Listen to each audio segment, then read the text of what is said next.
We're 10 days away from the NBA draft, so let's do another mock draft with all the latest intel, starting with number one, the Washington Wizards. Nothing's changed here. Still got them taking A.J. Bonsa out of BYU. It does seem like Washington continues to do their due diligence, thinking about Boozer, thinking about Peterson, talking about trades, but in all likelihood, A.J. Bonsa is looking like the selection here for the Washington Wizards. You know the deal with him. 6'9", 7'1" wingspan, potentially a dominant scorer. I love the clip of him during the NBA Finals where he saw the OG and Anunoby play, and he was going crazy over that. And I was thinking to myself, like, oh, I wonder if with all the criticism of A.J. Bonsa not being a high steal player, a high block player, despite his measurables and athleticism, if he'll watch this game and realize, oh, OG Anunoby, the guy who might win finals MVP, he's doing it with more than just scoring. Here's what I have to do to truly be a superstar. So I don't know. That thought crossed my mind for, a young 19-year-old kid watching the NBA finals and seeing a moment like that from OG Anunoby. So we'll see with the Wizards. I think he's a perfect fit there. He is the safest pick overall for that roster, just a great fit with their youth and with their veterans. But we'll see how this plays out over the remaining days before the draft. With the second pick, I'm changing to Cam Boozer here because just a gut feeling. This isn't based on intel or anything like that, but you look at the history with the Angels back in Boston. Once upon a time when they had the number one pick in the 2017 draft, they worked out Markelle Fultz, and something was just off with him. He had a poor workout. He seemed very immature, didn't look like a guy who could ever become the leader, which is important for a point guard. And so what did the Celtics do? They traded down to the third pick, and they got Jason Tatum, one of the best draft trades in the history of the sport. So now you look at the Utah Jazz in this position with the number two pick. They do have good options here, obviously, but I just think about it with Darren Peterson. Think about the downside aspect, the whole cramping saga. He missed 11 out of 35 games, and one of those games came against undefeated Arizona. And 15 minutes before the game, he pulls himself out, says, I can't play because of flu-like symptoms. Is that a gamer? Is that a guy who really is a go-getter that you think the Jazz would draft after that Fultz experience? This is a anti-social loner, self-proclaimed anti-social loner. I think the guard has to be a bit of a leader on your team. And so I just wonder in the back of my mind if in reality the best player we've seen in college basketball in recent years as a freshman, Cam Boozer, might actually be the pick with the second pick here for the Utah Jazz, because Boozer, I started this whole process when the Jazz won the draft lottery. And I was like, well, wait, are they going to trade up to number one and get BYU's A.J. Bonsa? And I was thinking, oh, Cam Boozer's not a great fit here. They already have Jaren Jackson Jr. They got Lauri Markkanen. They're probably bringing back Walker Kessler. Boozer doesn't fit. But the more I've thought about it over this past month since the lottery, I'm like, dude, the lineup versatility the Jazz would have would be insane. Both Jackson and Markkanen have played the three in multiple iterations on different teams in the past. Boozer's ability to space the floor as a shooter. He can play next to a non-shooter or play bully ball inside. He can rebound at an elite level as well. You could play with jumbo lineups with Kessler and Jackson and Markkanen and Boozer with Keontae George or Ace Bailey. To me, like, the lineup flexibility of those Utah teams would just be pretty fascinating to watch. It feels very modern to me with skill across positions and with size and flexibility. So it's just it's a gut feeling. Everybody else has Peterson in this slot, and understandably so. He's a remarkable scorer, as we'll get to in a second with the third pick here with the Grizzlies. But I just got a feeling in the back of my mind that Utah could do something a little bit surprising here with the second pick. So I'm going with Cam Boozer with the second pick. That's a big change in this mock draft, and obviously causes a domino effect of things later on down the board. Number 3, Memphis Grizzlies. Everybody's got Cam Boozer here, pairing with Zach Edey. Makes all the sense in the world. But hey, Darren Peterson will be the selection in this mock draft, considering he's the one who falls after Bonsa and Boozer go 1 and 2. Peterson, to me, still works here in Memphis. You pair him with Cedric Coward, Zach Edey, Jalen Wells. This potential rotation moving forward with these young guys growing together. This is a team that still would need a true point guard, assuming Ja Morant is very well on the way out, and I believe he will be, either via trade or buyout. So maybe they get that guy with their next pick, at number 16. But Peterson, guy who can handle the ball, play off ball. I think he would be a sensational fit for the Memphis Grizzlies, even though Boozer's the guy everybody's getting excited about right now in Memphis. Number 4, Chicago Bulls, Caleb Wilson. Nothing's changed here. I don't expect anything else to happen. I think Wilson will be the pick here unless there's a shocker with one of the top 3 teams taking Wilson, but I do not anticipate that happening. But with his versatility as a defender, his rebounding ability, the flashes he shows offensively, we know what he did against Kansas. We know he did it in a half against Duke. When the jumper's falling, he looks like a potential star. And even without that, the lob finishing, the downhill attacking, the open floor creation as well. There's something special here potentially with Wilson that could be untapped moving forward in the NBA. Number 5, LA Clippers. I get them taking Michael Brown, Louisville guard here, but the fascinating thing with the Clippers is more on the intel side.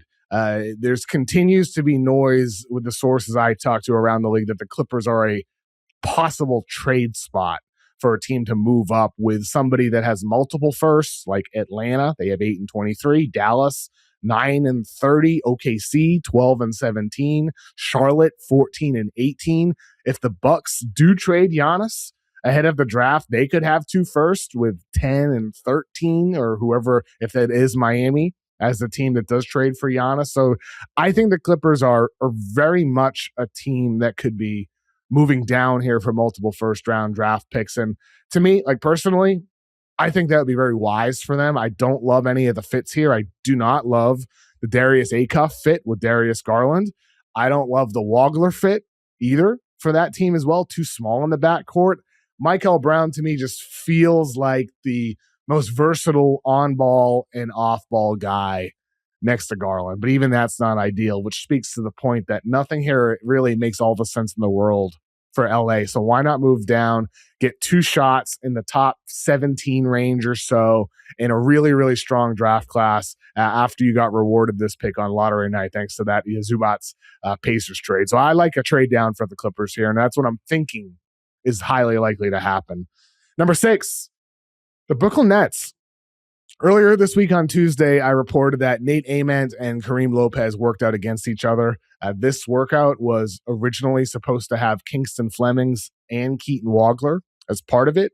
Those 2 guards, the both of them canceled this workout after a prior group workout they had with the Bulls, which featured Nate Ament, Morez Johnson, and Wagler and Flemings and a few other guys, like more second-round undrafted guys. So something happened in that workout that caused the 2 guards to say, we don't want to work out against each other or with these guys again. So they canceled that Nets workout. It turned into Ament versus Lopez. And I don't have either of them as the pick here for Brooklyn. I do think Brooklyn is another team that could be a trade down possibility. I continue to hear about possibly the Kings moving up 1 spot to assure themselves getting Darius Acuff. I've heard about Atlanta possibly moving up as well to jump in front of the Kings to get the guy that they want, to guarantee their guy. And I don't know if that means Darius Acuff. I don't know that for certain. But Acuff is the guy in the slot that I have. It's hard not to watch these NBA finals with Jalen Brunson leading the Knicks all the way, 1 game away now from the NBA finals, and not think about Darius Acuff and what it could mean for him moving forward in the NBA when he's 6'2" with a 6'7" wingspan, a versatile player who can play with and without the ball, a very talented playmaker. He's got it all offensively. It's just defensively, as you know, he's just completely garbage. He was terrible at Arkansas. He was so bad that even Draymond Green, who I had on my pod earlier this week, I asked Draymond about Acuff. We were talking him up. It was a really good conversation. But on Draymond's show, he was criticizing Acuff's defense to his face, saying, here's what you got to do to be better. And yeah, Acuff has a long way to go. I just don't know if he cares on defense. He talks about it, how he cares, but I haven't seen it on the floor. Regardless, offensively, the dude's a beast. And when it comes to playoff time, some of these guys can't step up, and he has the body to at least play tough. Number 7, Keaton Wagler to the Sacramento Kings. Obviously, the Kings continue to want Acuff here. All indications are they want Acuff. Maybe this is all a smokescreen. I don't think so. I think it is very real that Sacramento wants Acuff and views him as a potential face of the franchise for the next decade. And it's not just rooted in the relationship between Scott Perry and Acuff's father. Has nothing to do with just them being Detroit guys. It's their belief in him as a player. That said, Wagler is the pick here because Acuff got taken at 6. And this is a very real potential scenario to think about on draft night. I remember about, maybe late May, early June, one of the mocks I did, I had Wagler, I think, falling to 8th. And a lot of people were like, no way. This isn't going to happen. Wagler's 5th or 6th at worst. Not so fast. Wagler, from what I understand, he was expected to be the 5th pick, but I don't believe the Clippers are super in love with him. Wagler himself just canceled the group workout with the Nets, who have the 6th pick. And so here we are at number 7 with Sacramento, and my league sources say he has a workout with Sac next week. So Wagler will be working out with the Kings as Sacramento continues to do their due diligence on finding a new point guard for their roster moving forward. Number 8, the Atlanta Hawks. I got them taking Adai Mara out of Michigan. Mara, to me, is a no-brainer selection here in my eyes for Atlanta, depending on the guards available. I think the way this board falls, I would go Mara, and I would instead look for my guard at 23. Who's the best guy left at 23 is what I would be thinking about if I'm the Hawks, because they do need size. I'm a big Onyeka Okongwu guy. His development offensively is so impressive. Defensively, he has some versatility. He's just not big enough to be a true 5. And so I'd like to see Atlanta go jumbo here. Mara, Okongwu, Jalen Johnson front court. That team would be freaking huge, tough to score on, and still with a lot of skill on the offensive end and perimeter in general. So I like Mara here personally, but I do think Atlanta is definitely looking at a lot of guards for this spot as well, in addition to showing a willingness to trading up into the 5 or 6 spot. Number 9, still Braden Burries to the Dallas Mavericks. I know this is a boring pick. Burries is here in everybody's mock. It seems like he's steering his way towards Dallas. Doesn't guarantee he'll be the pick here, but Burries, 6'4", 6'6" wingspan, very tough, over 200 pounds. He's heavy. He's strong, versatile offensively. I think he personally would be a really great fit with Cooper Flagg. I know it's boring to a lot of Mavs fans, but sometimes boring is the best possible thing for you. Number 10, Kingston Flemings from the Houston Cougars going to the Milwaukee Bucks. The Bucks, man, I mean, there is so much Giannis noise right now. I reported on my podcast on Thursday how, following up on what Bill Simmons said on his pod about the Celtics being in on Giannis, and then on what Jake Fisher said about the Heat being nervous about the Celtics.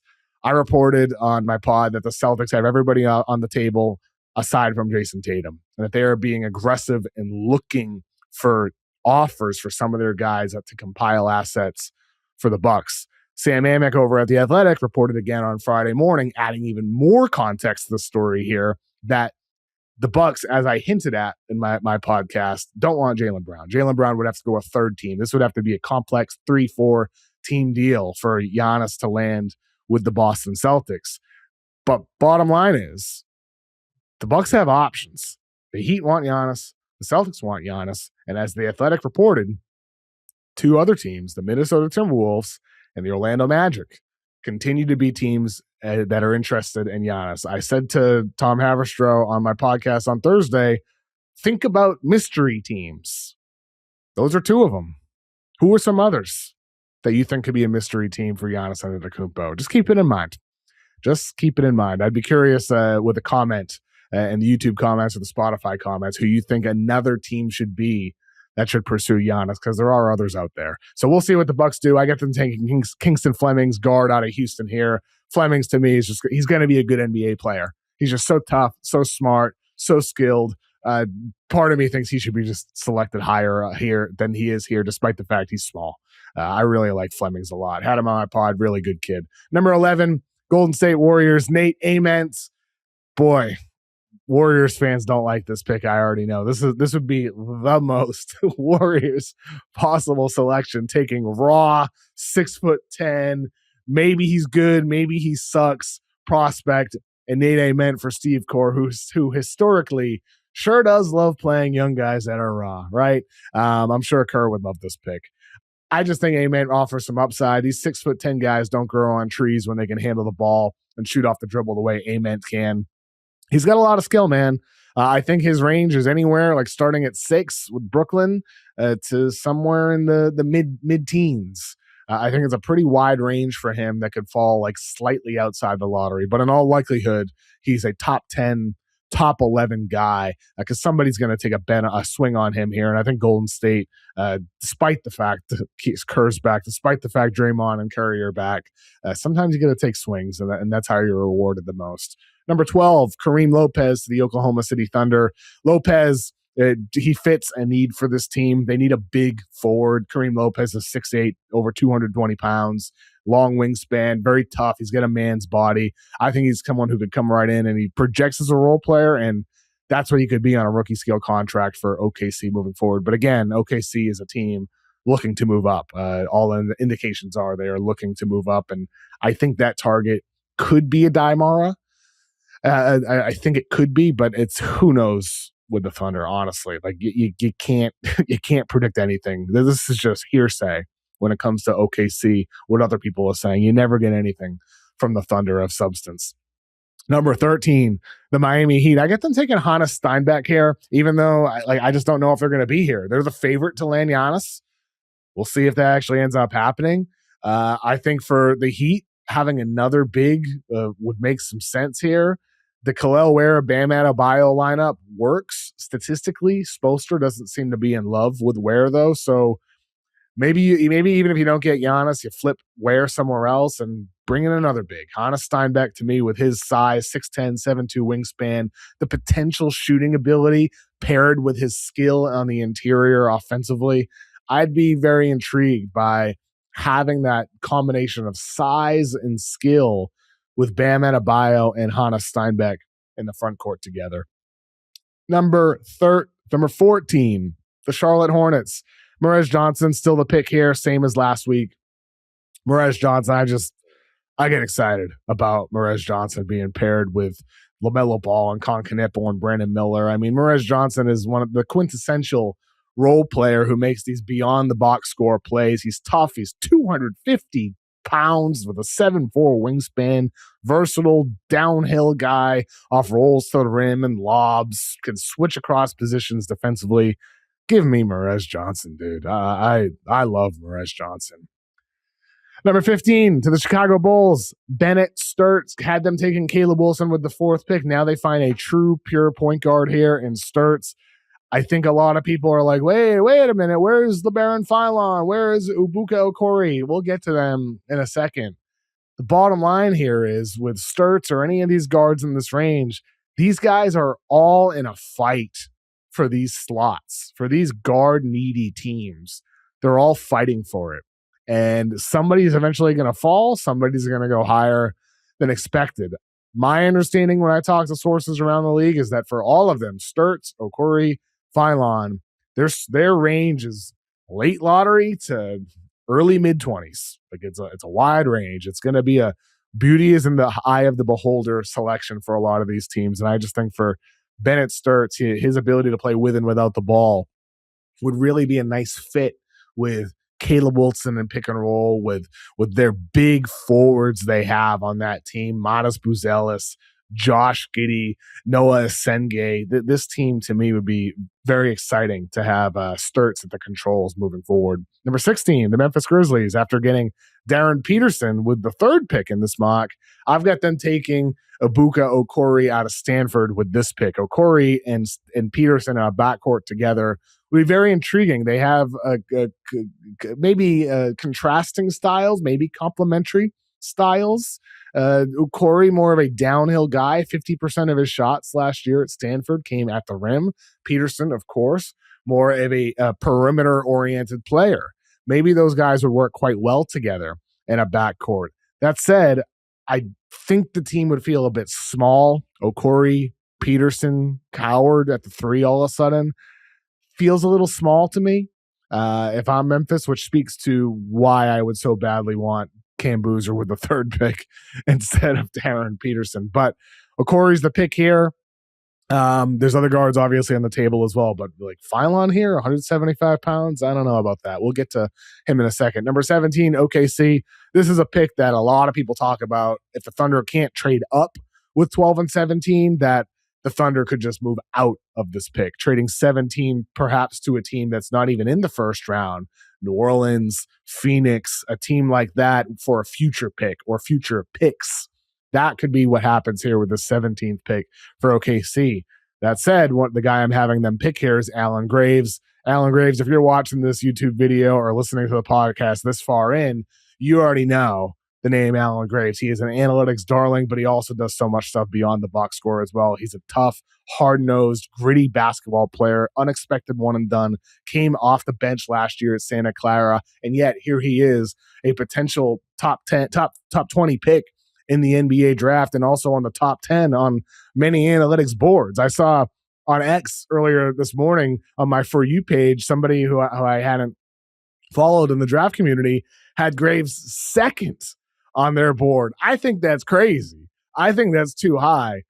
But he does have his people around the league that I've talked to that are like, yeah, I think Graves is the 7th best player or the 8th best player in the draft. So he's got his people. And depending on how you perceive him, the 17th pick is either a major steal or a major reach, because many others perceive him as a guy that should get drafted early second round. It's a wide range for Alan Graves.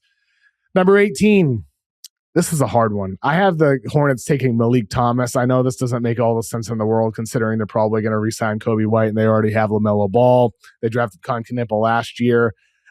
I just don't know if I'm going to see them taking two bigger guys here. To me, I think you could still use another guard. And I think Malik Thomas showed a lot last year for Arkansas with his ability to play with and without the ball. He played basically the entire season next to Darius Acuff.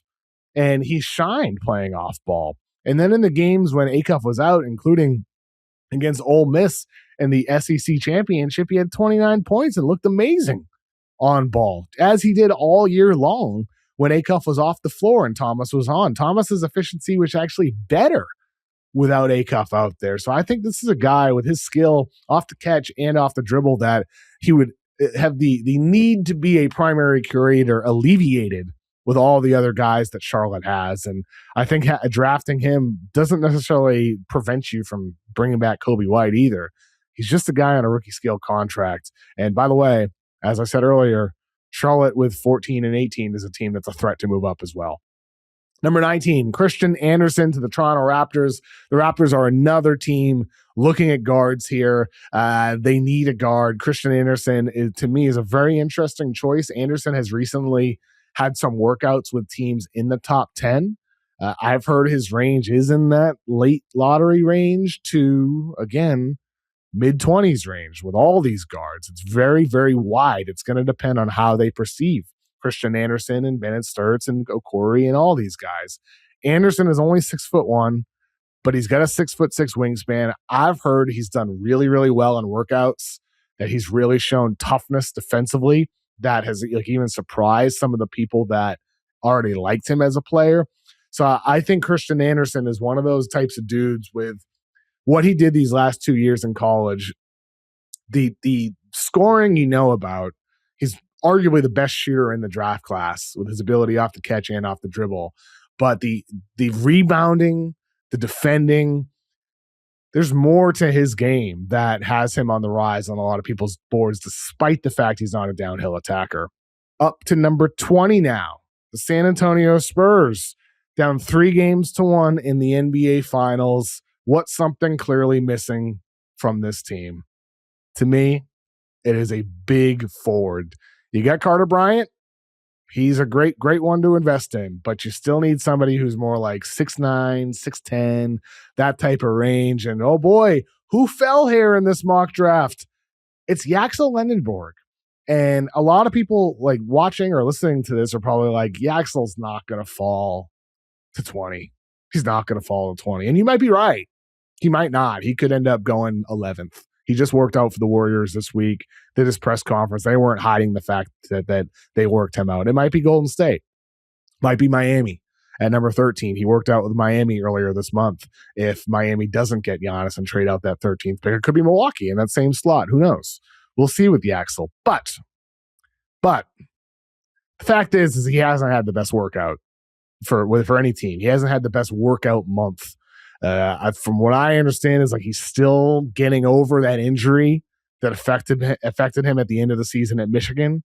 You already know the deal with Lindenberg if you follow the draft, that he doesn't have the best intel, even though he's going to be 24 as a rookie. He's not the most mature individual. So I think teams are a little turned off by that, which is why he could slip.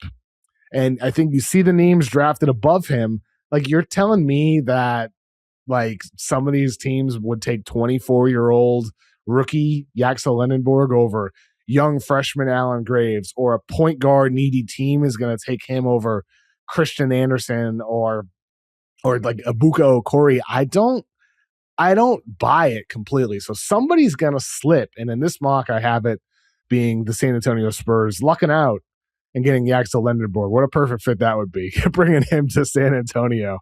We'll see how the finals goes on Saturday. I still can't believe they blew that 29-point lead. And I can't wait till Saturday to see if they bounce back or if it's just going to be a continuation of what happened in the second half of the game and Knicks roll with what's looking like could be a very, very 50-50 crowd. There's been some reporting around how ticket resales are in the 40% or 50% of New York-based buyers. I mean, there's going to be a lot of people traveling to San Antonio on Saturday night from New York and from around the world to go see their Knicks potentially win the NBA Finals. So that crowd was full of Knicks fans for games 1 and 2. I was there for game 1. And I was amazed by the amount of people on the concourse there that were from New York. And I look forward to seeing what it's like on Saturday night against San Antonio. Number 21, Cameron Carr to the Detroit Pistons. Carr, 3-and-D style guy. Some up and down reporting around how his workouts have gone after an excellent NBA draft combine. It seems like he's more like in his expected range. I just think for the Pistons, he would make a heck of a lot of sense. 3-and-D guy. Defends multiple positions, can play with the ball, can run pick and roll for you, can come off screens, attack closeouts. I like Carr a lot as a fit next to Cade Cunningham and that Pistons team. Number 22, got Chris Sinak to the Philadelphia 76ers. Philly's going to find a center, man. Like, they need to have another guy who can back up Joel Embiid or play the 4 next to Joel Embiid. I think Sinak is one of those guys equipped to do that in this range. Koa Pete being another one that stands out to me in this range for Philadelphia. They have some options that make a lot of sense for them. And then now we bring to number 23. You're like, where the hell is LeBaron Philon? Well, here's LeBaron Philon, number 23 to the Atlanta Hawks. Philon, like, someone's going to slip, man. Someone's going to fall. It's just the reality of it in the NBA draft. And Philon, his skill level, the improvements he made at Alabama last year, became such a better shooter. His ability to get wherever he wants off the dribble, 6'3", 6'6" wingspan. He's got the little beautiful buttery floater in the lane. He's so skilled. And I think for this Atlanta team, after taking Mara in the lottery in this mock with Jalen Johnson and all the size of Okongwu and the wings they have, Nickeil Alexander-Walker, you bring Philon to this team, bring back CJ McCollum as a veteran. He can come off the bench as a rookie, grow, get bigger. That's why he could fall, though, because he's so small. Even though he's 6'3", he's only 176 pounds. And you might be saying, well, look at Jalen Brunson in the finals. Jalen Brunson is like 215. The dude is big. He's probably 30, 40 pounds heavier than Baron Philon. And maybe Philon can get to that point. I don't think so. Brunson has those tree trunk limbs. Philon does not. And that is a concern that I have about Philon, despite how much I love him purely as a basketball player. Number 24, the New York Knicks, 1 game away from a championship. First one in 53 years. With this pick in this mock draft, I got them taking Koa Pete. And I think this is in part a reaction to the games in the finals. Mitchell Robinson has been solid, sometimes bad, sometimes good, solid overall. He's a free agent this offseason. And it's clearly very important that the Knicks have the ability to play with a tough, hard-nosed backup 5.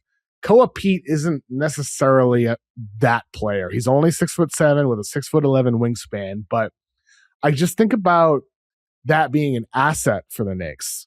Because if you do add a 5 in some other form, a true 5, a Jaden Quaintance type, he's available on the board here. If you wanted to promise Luigi Suego the international big man. He's got a decision to make actually by tonight. You might hear this and he'll have made his decision by the time it airs. But Koa Pete, to me, at 6'7", with his toughness, football player frame, football player family background as well. You pair that with Karl Anthony Towns in a front court, that could be beautiful to me. And they've shown the willingness to play some small ball as well, and that's one thing he can do as a small ball five. So I can't wait to see Saturday night in San Antonio. Gonna be crazy. I think it's going to be a 50-50 crowd. I'm very excited to see what that atmosphere is like for a potential closeout game for the Knicks. Number 25, the Lakers. Dalen Swain. What do you need next to Luka? You need toughness, length, versatility. Well, there you go. Dalen Swain, 6'10" wingspan, 6'7" frame, had one of the most efficient isolation scoring seasons in college basketball last year. He just can't shoot, but he's shown a little bit of progress as a shooter. And I think if you're the Lakers at this point of the draft with the 25th selection, yes, give me the guy who scored 17 points per game last year, shot 34% from three, is an 80% guy from the free throw line, 50% of his floaters.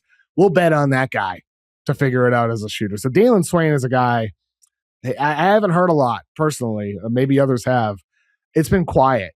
It's been really quiet with intel around Dalen Swain. I don't know if that's a good thing or a bad thing, but I think his range could be pretty wide. The late lottery, late first. Number 26, Jaden Quaintance. This is another guy. Been really quiet with him. I haven't heard much with Quaintance, with where he could go, what teams are targeting him, which is a little unusual with somebody that has a big name presence like Jaden Quaintance, somebody who people once thought was going to be a top 10 pick. If you're just thinking about the mock drafts and the NBA draft for the first time right now with 10 days to go, you might be like, okay, then why did Jaden Quaintance fall? It's simple. He tore his ACL and his meniscus. He fractured his knee. He transferred to Kentucky, and then he continued having swelling, and his sophomore year was shut down after playing 4 games. So he's played 28 games in 4 seasons. But Quaintance is a freakish defender, 7'5" wingspan, 6'9" frame, 253 pounds. You don't find bodies like that with his quickness and versatility defensively and anywhere. And offensively, he's a very quirky player. He's more of a downhill guy who finishes at the rim, lob threat type of guy, but he can pass a little bit. And especially at Arizona State as a freshman, he showed a little bit of open floor creation ability. So there's something there with him. It's just he's a hackable shooter. The injury stuff is scary. That's why I think he could slip to 26 here with Denver. And Denver, they need a backup 5. Jonas Valanciunas is not it. They got to find a backup 5 for Jokic, and Quaintance is somebody that I think could play with Jokic, given Jokic's ability to space the floor. Speaking about spacing the floor, number 27, the Boston Celtics. The Nikola Vucevic experiment was a failure. He got hurt, never found his flow in that Celtics rotation during their 3-1 blown lead to the Sixers. Vsar, to me, checks some of the same boxes about the idea of Vooch. Floor spacing, offensive skill. It's just Vsar is so much younger and has so much better potential on the defensive end of the floor. And even offensively, I think there's a little bit more facilitation ability than Vooch in his real stationary style was able to provide. So I like Vsar as a fit for Boston, considering their needs in that front court rotation, even though, of course, they're in on Giannis as well. Number 28, Minnesota. I got them taking Isaiah Evans out of Duke here. They need another guard, another guy younger than Mike Conley who can provide a spark for that team. Dosunmu's a free agent. Bones Highland is a free agent. Conley is old. He's 38 years old. Isaiah Evans at 6'6" with his length, the improvements he made off the dribble as a sophomore at Duke, to me, make him a very intriguing short-term and long-term fit next to Anthony Edwards. Of course, Minnesota is another team in on Giannis and in on other trades as well. They're looking to make moves. Number 29, got Sergio De La Rey. His actually true measurements came out. He participated in the combine overseas and pretty good. Sergio came out as 6'6" with 204 pounds, 6'9" wingspan. So a little bit bigger than expected, which is a good thing. I'm encouraged by those, given I already really liked him as a player. Versatile offensively, can shoot it, can play out a pick and roll a bit. To me, I wonder if he's the type of guy with his kind of combo guard skills and size that if he had played college basketball, would we be talking about him as a lottery pick potentially? Is that possible? 20 years old, around sophomore-ish age. I think De La Reyes has some real skill to him to be a potential steal. And for the Cleveland Cavaliers, they get a lot of upcoming free agents. Dean Wade this offseason, and Keon Ellis as well. And then next year, Max Strus. And so De La Reyes would make sense as an investment for them. Number 30, last pick in the first round, Dallas Mavericks. I got them taking Luigi Suego. Suego has until tomorrow to decide if he's going to stay in this year's draft or not. So this might, be a different choice at some point. I've had Jack K.L. here.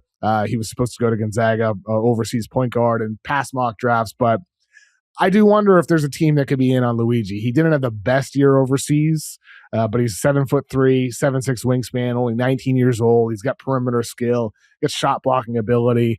I just don't see how a guy like that doesn't potentially draw late first round interest, even though he's more like 1 year away. And it seems like he's likely to go to college and likely go to Villanova for a big bag. But overseas guys, they don't like to go to college unless they have to go to college. And with Luigi, we'll see with what decision he ends up making. That's it for the first round mock drafts. We are down the final stretch here, boys and girls. We are getting close. About 10 days away from the NBA draft. We got a Giannis trade that possibly could happen after the finals, before the draft. This board could get shaken up entirely. Like, we're going to get more clarity on what prospects teams are targeting. We're going to get possibly shifts in the board with trades that could happen. I'm excited. I can't wait to see what all happens. Thank you so much for watching today's video. And thank you for listening to today's podcast. Thank you to Emmy and the team for producing today's podcast. I'll be back on Saturday night with Tom Havastro post-game live on YouTube at Yahoo NBA, reacting to Game 5 of the NBA Finals. I'm fired up for it. This has been a 10 out of 10 NBA Finals.